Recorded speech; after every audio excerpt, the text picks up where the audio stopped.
ಎಲ್ಲರಿಗೂ ನಮಸ್ಕಾರ. ಮನೆಗೆ ಪದೇ ಪದೇ ಕಪ್ಪು ಇರುವೆ ಬರುತ್ತಿದ್ದರೆ ಏನರ್ಥ?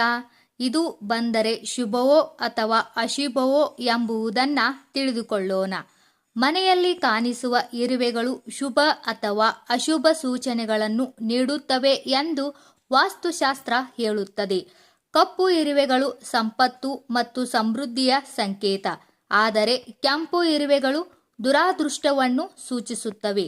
ಇರುವೆಗಳ ಬಣ್ಣ ಮತ್ತು ಅವು ಬರುವ ದಿಕ್ಕು ಕೂಡ ಮುಖ್ಯ. ಉತ್ತರ ದಿಕ್ಕಿನಿಂದ ಬರುವ ಇರುವೆಗಳು ಸಂತೋಷವನ್ನು ಸೂಚಿಸಿದರೆ, ದಕ್ಷಿಣದಿಂದ ಬರುವವು ಲಾಭವನ್ನು ಸೂಚಿಸುತ್ತವೆ. ಹೆಚ್ಚಾಗಿ ಅಡುಗೆ ಮನೆಯಲ್ಲಿ ಇರುವೆಗಳ ಹಿಂಡುಗಳು ಮನೆಗಳಿಗೆ ಪ್ರವೇಶಿಸುವುದನ್ನು ನಾವು ಸಾಮಾನ್ಯವಾಗಿ ನೋಡುತ್ತೇವೆ, ಆದರೆ ನಾವು ಅವುಗಳ ಬಗ್ಗೆ ಹೆಚ್ಚು ಗಮನ ಹರಿಸುವುದಿಲ್ಲ.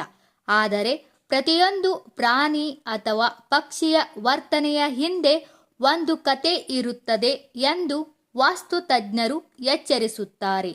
ಆದ್ದರಿಂದ ಇರುವೆಗಳು ಮನೆಯೊಳಗೆ ಓಡಾಡುತ್ತಿದ್ದರೆ ಶುಭವೋ ಅಥವಾ ಅಶುಭವೋ ಎಂಬುದನ್ನ ಇಲ್ಲಿ ತಿಳಿದುಕೊಳ್ಳೋಣ.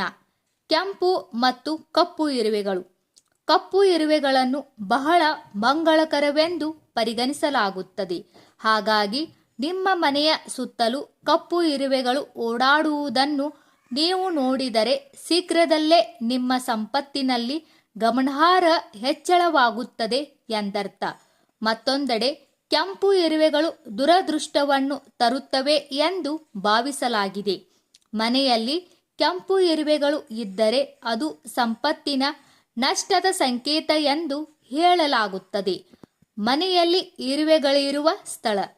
ಅಕ್ಕಿಯ ಪೆಟ್ಟಿಗೆಯಿಂದ ಕಪ್ಪು ಇರುವೆಗಳು ಹೊರಬರುವುದನ್ನು ನೋಡುವುದು ಎಂದರೆ ನೀವು ಶೀಘ್ರದಲ್ಲೇ ಎಲ್ಲಿಂದಲಾದರೂ ಹಣವನ್ನು ಸ್ವೀಕರಿಸುತ್ತೀರಿ ಎಂದರ್ಥ. ನೀವು ಚಿನ್ನದ ಆಭರಣಗಳನ್ನು ಇಡುವ ಸ್ಥಳಗಳಲ್ಲಿ ಇರುವೆಗಳು ಕಾಣಿಸಿಕೊಂಡರೆ ಅದು ನಿಮಗೆ ಚಿನ್ನದ ವಸ್ತುಗಳು ಸಿಗುತ್ತವೆ ಎಂಬುದನ್ನು ಸೂಚಿಸುತ್ತದೆ. ನಿರ್ದೇಶನಗಳು. ಇರುವೆಗಳು ಉತ್ತರದಿಂದ ಬರುತ್ತಿದ್ದರೆ ಅದು ಸಂತೋಷವನ್ನು ಸೂಚಿಸುತ್ತದೆ. ಅವು ದಕ್ಷಿಣದಿಂದ ಬರುತ್ತಿದ್ದರೆ ಅದು ಲಾಭವನ್ನು ಸೂಚಿಸುತ್ತದೆ. ಪೂರ್ವದಿಂದ ಇರುವೆಗಳು ಬರುತ್ತಿವೆ ಎಂದರೆ ನೀವು ಕೆಲವು ನಕಾರಾತ್ಮಕ ಸುದ್ದಿಗಳನ್ನು ಕೇಳುತ್ತೀರಿ. ಅವು ಪಶ್ಚಿಮ ದಿಕ್ಕಿನಲ್ಲಿದ್ದರೆ ನೀವು ಶೀಘ್ರದಲ್ಲೇ ವಿದೇಶ ಪ್ರಯಾಣ ಮಾಡುವ ಸಾಧ್ಯತೆ ಹೆಚ್ಚು ಇದೆ ಎಂದು ಹೇಳಲಾಗುತ್ತದೆ.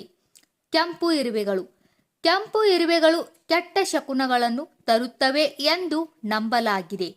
ಆದ್ದರಿಂದ ನಿಮ್ಮ ಮನೆಯಲ್ಲಿ ಇವುಗಳು ಕಂಡುಬಂದರೆ ತಕ್ಷಣ ಅವುಗಳನ್ನು ತೆಗೆದುಹಾಕಿ. ಆದರೆ ಕೆಂಪು ಇರುವೆಗಳು ಬಾಯಿಯಲ್ಲಿ ಮೊಟ್ಟೆಗಳೊಂದಿಗೆ ನಿಮ್ಮ ಮನೆಯಿಂದ ಹೊರಬಂದರೆ ಅದು ಒಳ್ಳೆಯ ಸೂಚನೆ. ಕಪ್ಪು ಇರುವೆಗಳು. ಕಪ್ಪು ಇರುವೆಗಳು ಶುಭವೆಂದು ಹೇಳಲಾಗುತ್ತದೆ. ಅವು ಸಂತೋಷ, ಶಾಂತಿ ಮತ್ತು ಸಮೃದ್ಧಿಯನ್ನು ಪ್ರತಿನಿಧಿಸುತ್ತವೆ ಎಂದಾದರೂ ಅವು ಹೆಚ್ಚಿನ ಸಂಖ್ಯೆಯಲ್ಲಿರಬಾರದು. ಅವು ನಿಮ್ಮ ಮನೆಯಲ್ಲಿ ಸಂತಾನೋತ್ಪತ್ತಿ ಮಾಡುತ್ತಿದ್ದರೆ ಅವುಗಳಿಗೆ ಹೊರಬರುವ ಮಾರ್ಗವನ್ನು ತೋರಿಸಲು ಸೂಕ್ತ ಕ್ರಮಗಳನ್ನು ತೆಗೆದುಕೊಳ್ಳಿ. ಸ್ನೇಹಿತರೆ, ಈ ಮಾಹಿತಿ ನಿಮಗೆ ಇಷ್ಟವಾದರೆ ದಯವಿಟ್ಟು ನಮ್ಮ ಚಾನಲ್ ಸಬ್ಸ್ಕ್ರೈಬ್ ಮಾಡಿ, ವಿಡಿಯೋಗೆ ಲೈಕ್ ಮಾಡಿ, ವಿಡಿಯೋನ ಶೇರ್ ಮಾಡಿ. ಎಲ್ಲರಿಗೂ ಧನ್ಯವಾದಗಳು.